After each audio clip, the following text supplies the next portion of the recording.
Hey everyone, how's it going? Mario here. Guys, I wanted to make a quick video. I was having a really good conversation today with a good friend of mine, Mark, MCK, and we were talking a little bit about veteran suicide and how this affects so many people. I really don't think I've ever made a video stating the reason why so many veterans commit suicide. Um, so I'm just going to give you guys my theory. Understand this is just my point of view. Of course, there are many out there as to why, many of our service members, when they come back from combat, they end up taking their lives. So let me see how I can start this. As you guys know, the U.S. military and their main mission is to win the nation's wars, right? Whether it is the interest of the United States, anything related to the interest of the United States, to defending the homeland, to maybe freeing a country from a dictator or anything like that, right? That's the purpose of the military. You, the taxpayers, do a wonderful job of funding your military.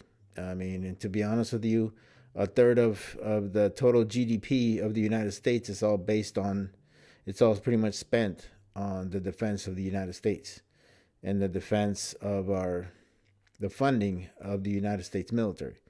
Um, so understand that you as a taxpayer, you have given us the funds to create a better military. And what do military leaders do? Well, military leaders pretty much create the curriculum and they create the training basis for us to become, lethal force within, the world. So, what the U.S. military does and their leaders is they pretty much mold us and create us to the point that we become a lethal fighting force, sorry, that will take on any adversary in the world, right? This is how some of you guys have seen a small portion of how a Green Beret goes through the process, or a SEAL goes through the process of becoming a SEAL or a Green Beret or Army Ranger. Well, it's no different for anybody, whether you're a cook, whether you're an infantryman, a tanker, whether you're a clerk. There is certain curriculum, there's certain guidelines that are passed on by military leaders as to what creates that soldier, that airman, that Marine. You guys get the point, and make them into a lethal fighting force. So, especially for a lot of our veterans who are in, you know, military occupation specialties or MOSs that really deal with a lot of combat, like infantry, like artillery, engineers, MPs, all these, you know, great organizations and great units that have all these specialties that are considered combat related are usually your frontline leaders, right? Our medics, um, our tankers, all these guys. So we create these guys and we make them tough. I'm telling you guys, we make them to the point that these guys can take on anything and any kind of situation, right? They put us through some of the toughest training in the world. They give us the best materials and equipment and get us ready for war. Now, understand, you, the taxpayer, have created this lethal force and lethal service members, right? And you send them out to places like Iraq and Afghanistan and all these other places where there's combat, right? And many of them have experiences that will alter their life forever. They'll see many of their buddies die in front of them. They'll see civilians die. They'll see kids die. They'll see moms and grandmas and anything that you can think of. and they'll see some of the worst part of war, the worst part of humanity as itself, right? And then all of a sudden, these guys become these lethal forces, right? That have this adrenaline built into them. And then, you just create this junkie of adrenaline. That's what's basically what we are. We are adrenaline junkies. And you go to war and you come back, to a house that's nice and quiet. You don't have to worry about somebody, maybe throwing a suicide bomb and try to blow you up. You don't have to worry about IEDs. You don't have to worry about somebody lobbing mortars at your house or anything like that, right? You come home to a place where it's nice and everything is in great shape and everybody gets along, right?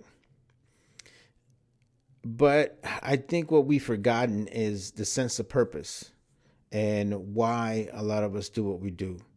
A lot of us in the military have a tendency of doing things not because of how much great we get paid, because we don't get paid all that great, but to a lot of us is, serving something bigger than ourselves, being able to defend our country because we love our country. We believe in the values of our country and what we stand for, right?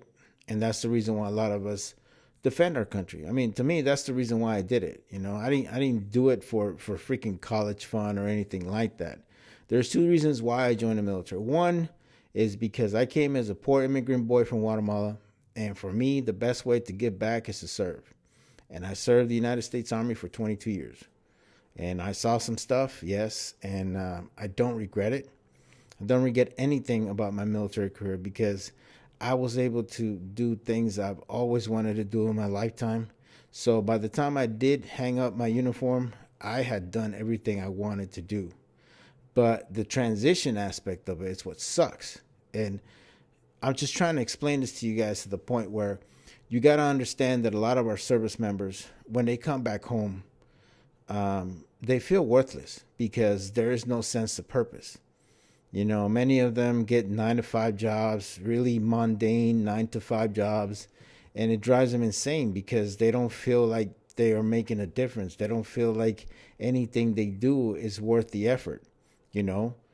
It's not like in the military. The military, the reason why, we have all of these series like Band of Brothers and stuff like that, and you see how tight people become to the point that they feel like they're brothers, And when you lose that and you come home to middle America, suburbia, and you're trying to understand the world and how everything works, and everything that's quiet drives you insane because everything is so quiet. And then all of a sudden you hear something and it completely flips you the fuck over and you have no idea how to deal with it.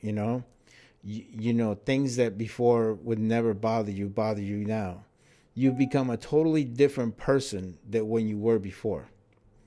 You have become something that, not even your spouses, your significant others, or your loved ones, like your parents, will ever understand, And to them, it's like you come home different, but they don't understand it. And I think that's the real reason why so many people kill themselves, because they come home and they don't feel a sense of purpose. I really feel that the U.S. military does a horrible job of transitioning service members once they get out of the military. I think they don't provide enough resources for a lot of our personnel to get the help they need. We have this thing that we start from the day you show up at basic training, boot camp, or wherever you go, and that is they make you tough, right? They tell you suck it up, dry the fuck on, don't be a pussy, And please, I'm not trying to be disrespectful, but that's just the way we talk, all right? And and you fucking whatever comes at you, you fucking take it, and it doesn't matter whether it's discriminating type of comments to you or whatever. They want to build you to become a tough person, right? So you have that mentality, right? You have that mentality because you're like, I'm going to suck it up and do what I got to do and drive on. and they continue to have that kind of concept even after they get out of the military. So many of them, even though they feel like they're left out, they feel like nobody can understand them, they don't know how to reach out and get some help. They don't know if it's okay for them to get the help that they need. Or in some cases, you may still be active duty or you may be a reservist, right? But because of your rank or wherever you might be, you decide not to get the mental help that you need, and you end up committing suicide. I had a really good friend of mine. He was a first sergeant. He's a senior non-commissioned officer, right? And who does first sergeant go to if they need help? Who does a command sergeant major go if they need help? All these high-ranking individuals, a master sergeant or sergeant first class, who do these guys go to if they need help? And do they just suck it up and drive on because they're leaders and they are supposed to suck it up? Or what about a brigade commander like a colonel or a lieutenant colonel who's a battalion commander, or an executive officer like a major or something like that, even a captain, right? Who do these people go and get some help from? And that is the biggest problem, because a lot of them have this stigma that, hey, I'm going to suck it up and drive on and do what I got to do. But in reality, they're dying inside. And that's exactly what happens. Everybody slowly starts dying inside, to the point that we become like Robin Williams. I saw Robin Williams twice, once in Kuwait and once in Iraq. And I would never thought that this man would ever commit suicide. To me, it completely shocked me when I found out that Robin Williams had passed away due to suicide. But in reality, you stop and think about it, he is no different than how I am. I try to be happy-go-lucky or whatever, but there's days, guys, that I feel like I'm dying inside.